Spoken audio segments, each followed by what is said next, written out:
aiming to connect a region of over 600 new bridges between our lands.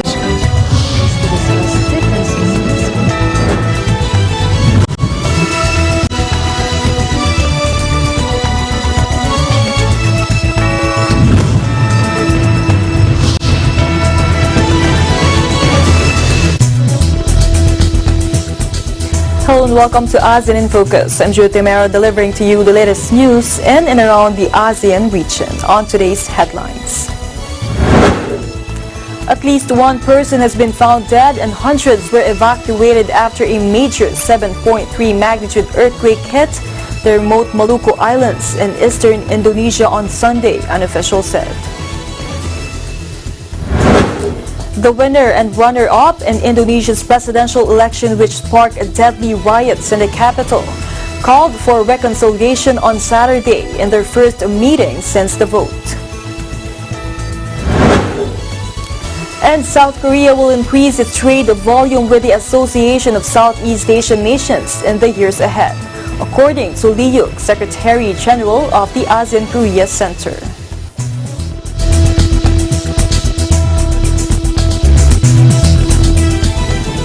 At least one person has been found dead and hundreds were evacuated after a major 7.3 magnitude earthquake hit the remote Maluku Islands in eastern Indonesia on Sunday, an official said.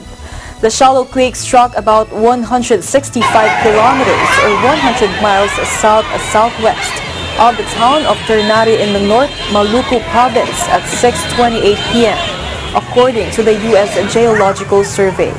In South Halmahera district, the closest area to the epicenter, around 160 houses collapsed when the shallow earthquake struck. A woman was confirmed dead in the disaster. And I quote, "The victim was hit by the debris when her house collapsed," local disaster mitigation agency official Iksan Subur told AFP Monday, adding no other casualties have been reported. Hundreds of people are still sheltering in several schools, government buildings, and higher grounds. The aftershocks still happen very frequently, so people are still traumatized and don't dare to return home just yet, Subur said. Indonesia's Meteorology, Climatology, and Geophysics Agency said until Monday morning at least 52 aftershocks have been recorded after the initial quake. Local government officials have started to distribute logistics and food for the evacuees. North Maluku province was also hit by a 6.9 magnitude tremor last week, but no extensive damage or casualties were reported.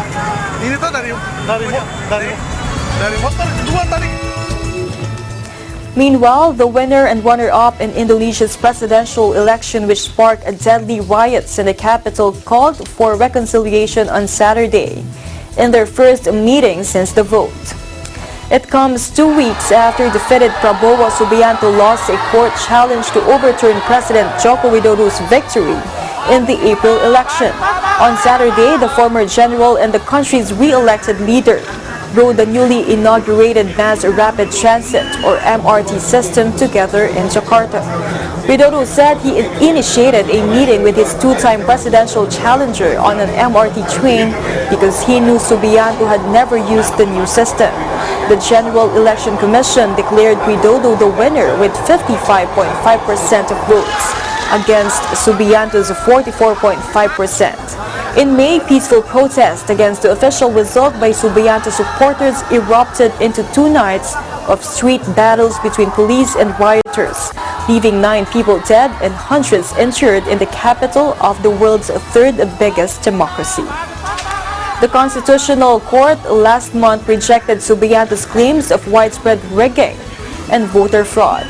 He lost a similar court battle in 2014 when Widodo won the presidential election for the first time.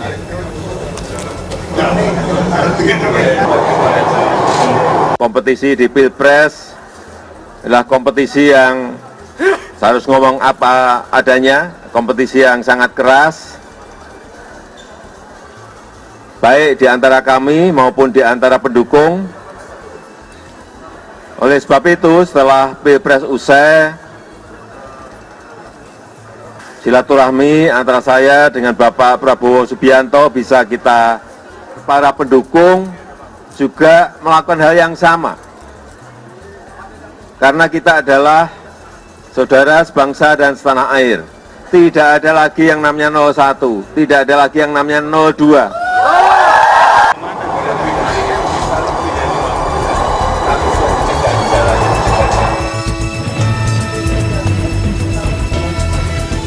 In the Philippines, President Rodrigo Duterte thinks there should be a separate Department of Overseas Filipino Workers, or OFWs, established by year-end to prevent abusive recruiters from harming more Filipinos. During the Araw ng Pasalamat for OFWs in Camp General Aguinaldo on Friday night, Duterte said he wanted the government to control and supervise the recruitment process of OFWs. Housing project lang. By December,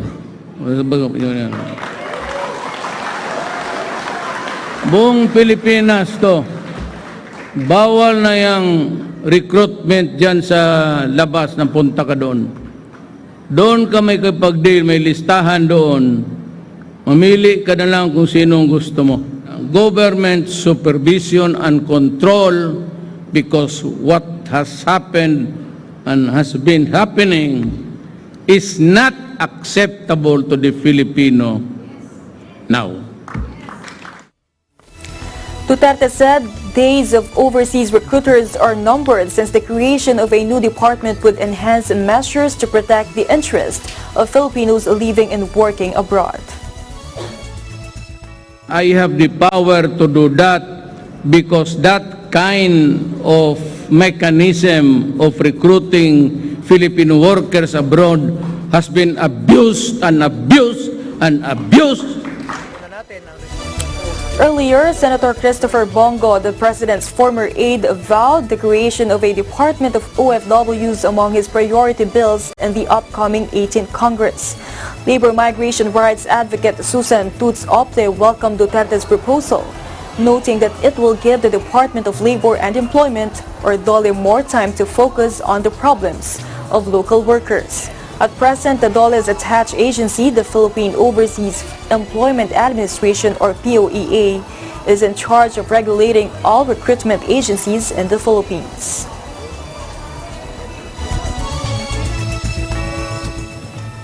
Malacanang on Friday belied the existence of a memorandum ordering the no-contact apprehension of illegal transport network vehicle services, or TNVS, drivers or operators. And I quote, "The Office of the President advises the public that Executive Secretary Salvador Medialdea has not signed or caused the release of a particular document which is labeled as Memorandum Number 636, purportedly adopting a no-contact apprehension for TNVS drivers or operators," Presidential spokesperson Salvador Panelo said in a statement on Friday. In a text message, Mark De Leon, Department of Transportation Under Secretary for Road Transport and Infrastructure, also confirmed that the memorandum is bogus. Land Transportation Franchising and Regulatory Board, or LTFRB Chair Martin Delga III earlier said colorum, or unregistered TNVS drivers and operators, will still be apprehended by traffic enforcers after the TNVS community complained of the difficulties that TNVS operators face in securing documents for their legitimate operation.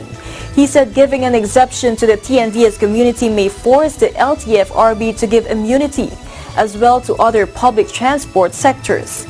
He, however, vowed the concerns of the TNVS groups will be discussed further by the LTFRB.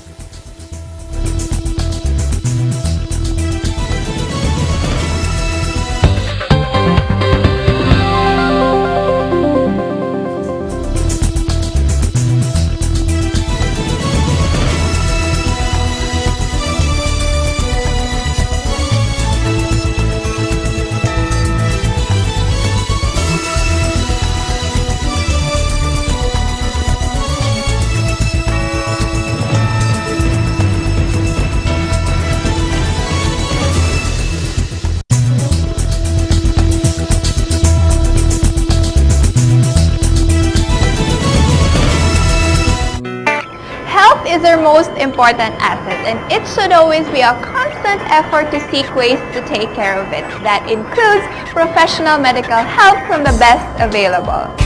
The Manila-Beijing Medical Associated Incorporated is known as one of the most specialized centers in medical services, backed by several experienced physicians in Chinese medicine. At an accuracy rate of 98%, countless patients who visited Manila-Beijing Medical Associated Incorporated have already been treated and cured. Marami ko ospital na napuntahan, pero wala ring nangyayari. Somebody introduced me to Manila-Beijing Medical Associated. After 2 treatments, gumanda ang pakiramdam ko. My friends introduced me Manila-Beijing Medical.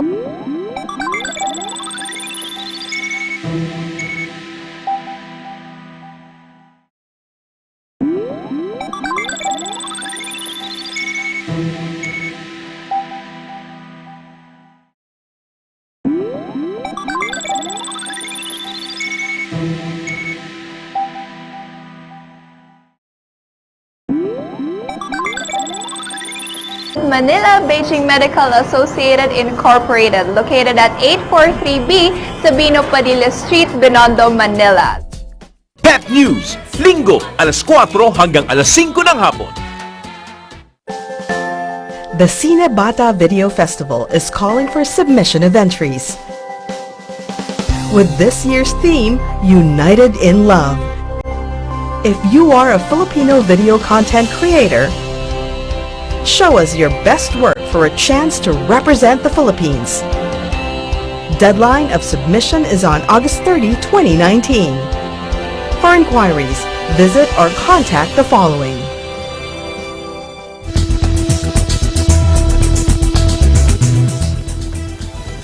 Welcome back. Growth in export-reliant Singapore suffered a surprise sharp contraction in the second quarter. Official data showed Friday sending a stark warning that U.S.-China trade tensions are hurting the global economy. The city-state's gross domestic product shrank an annualized 3.4%, sharply down from 3.8% growth in the first 3 months of the year and well off forecast of a slight expansion. On a year-on-year basis, it expanded just 0.1%, the Trade Ministry said, marking the slowest rate since the global financial crisis in 2009 and also well short of estimates. With its heavy dependence on foreign trade, Singapore is often seen as an indicator of the global economy's health. The decimal figures were the latest sign trade tensions between Washington and Beijing are having a major impact on export-reliant economies across the world. And Chua Hak Bin, an economist at Maybank Kim Eng Research in Singapore, added, quote, Singapore is the canary in the coal mine, being very open and sensitive to trade.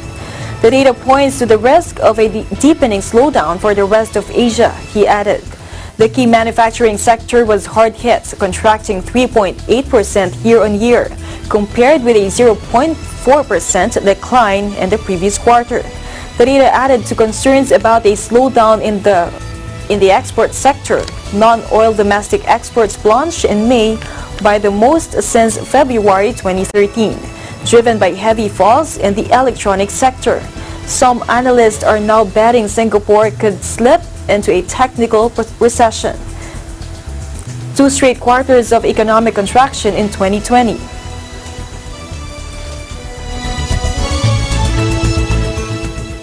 Meanwhile, South Korea will increase its trade volume with the Association of Southeast Asian Nations in the years ahead, according to Lee Yuk, Secretary General of the ASEAN Korea Center. Lee, in an interview with the Philippine News Agency in his office, cited the good relations between ASEAN and Korea during the past 30 years. Lee was formerly the ambassador of South Korea to the Philippines. Ambassador Han Dong-man is currently the envoy of South Korea to the Philippines. Lee said the ASEAN was the second largest trading partner, with volume reaching $160 billion in 2018 and the third largest investment partner with $6.1 billion during the same period. ASEAN and Korea have become key partners of economic cooperation, Lee said, adding ASEAN is the most popular destinations for Koreans with 8.9 million visitors in 2018. The AKC will strive to continue playing a pivotal role in building a lasting and genuine partnership between the two sides, Lee said.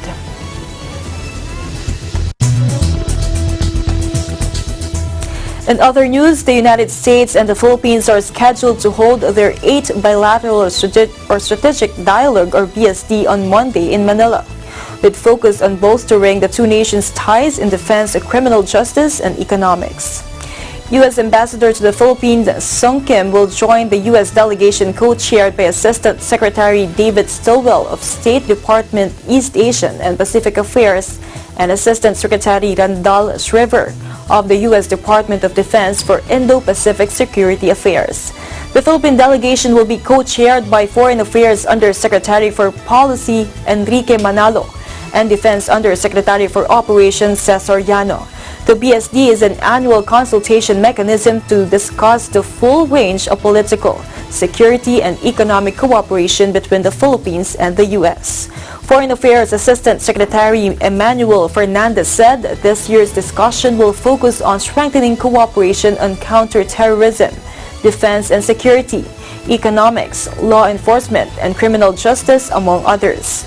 Aside from Kim, Stilwell, and Shriver, the U.S. delegation will include a Deputy Assistant Secretary of Defense for South and Southeast Asia, Joseph Filter, Deputy Assistant Secretary of State for Economic and Business Affairs, Hugo Yon, Deputy Assistant Secretary of State for International Narcotics and Law Enforcement Affairs, Jorgan Andrews, and Acting Deputy Assistant Secretary of State for Southeast Asia, Mark Clark.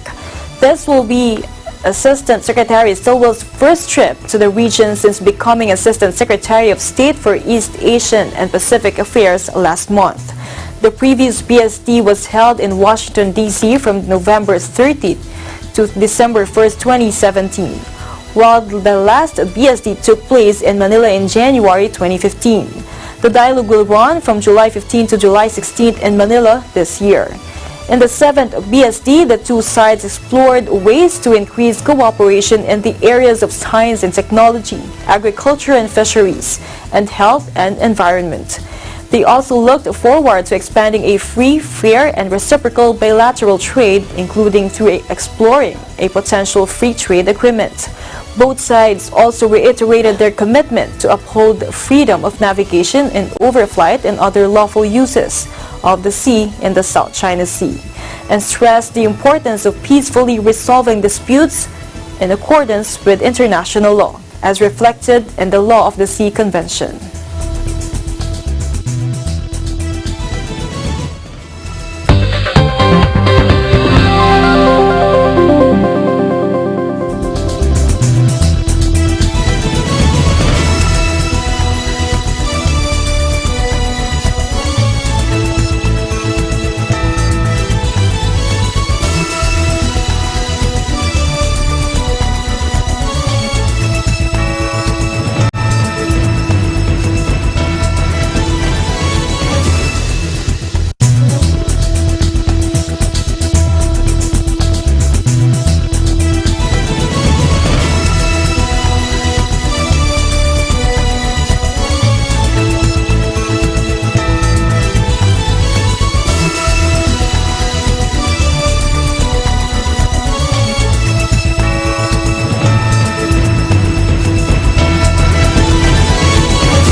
Welcome back. The U.S. is losing importance as a trading partner of China as their tariff war drags on, dropping a notch to third place in the first half of 2019 to trail the European Union and Southeast Asia. Sino-American trade in goods declined 14% on the year to $258.3 billion, according to statistics out Friday from Chinese customs authorities. In exports, the U.S. sustained a much harder blow.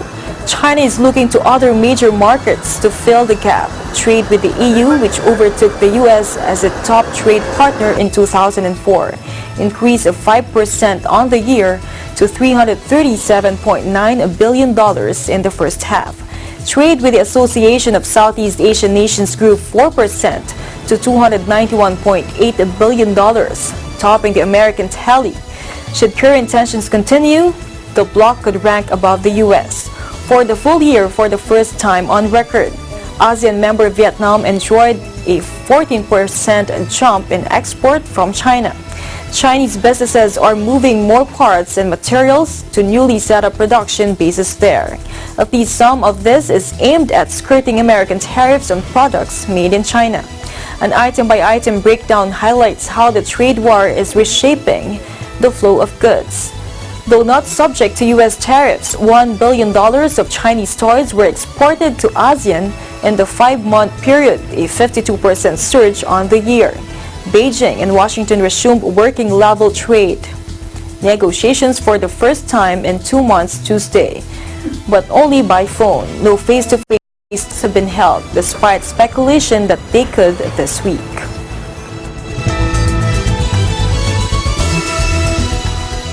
And that is the latest news in the Southeast Asian nations. Stay updated about the ASEAN region. I'm Judith Amera, and I'm on with 25.